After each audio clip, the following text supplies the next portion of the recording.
قرآن مجید میں لفظ ثقیل دو چیزوں کو کہا گیا. ایک تو یہ قیامت والے دن جس کا ذکر آپ سن ہی رہے ہیں، یوم ثقیلا، وہ قیامت والا دن ثقیل ہوگا. اور لفظ ثقیل قرآن مجید کو بھی کہا گیا سورہ مزمل کے اندر. اور قرآن مجید کو ثقیل اس ناحیے سے کہا گیا کہ بعض لوگوں کو اس کے احکام پر عمل کرنا بڑا بھاری لگتا ہے، بڑا مشکل سے محسوس ہوتا ہے، اس لیے کہ ان کے نفوس، ان کی طبیعتیں، ان کے مزاج جن گناہوں میں جن گندگیوں میں پڑے ہوئے ہیں اس سے باہر آ کے اللہ کے صاف و شفاف احکام پر عمل کرنا ان کو بڑا بھاری محسوس ہوتا ہے. تو اب جو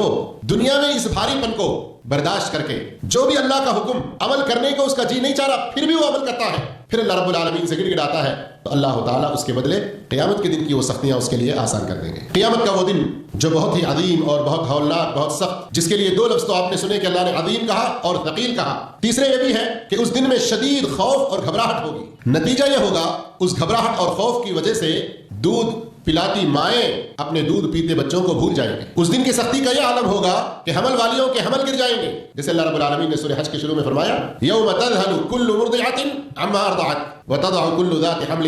حملها وترى الناس سکارا، اور تم لوگوں کو مدہوش دیکھو گے وما هم بسکارا، وہ کوئی نشے والی چیز پیے نہیں ہے کہ اس وجہ سے ان پر مدہوشی طاری ہے، نہ، اس دن کی گھبراہٹ اور پریشانی کا یہ عالم ہوگا.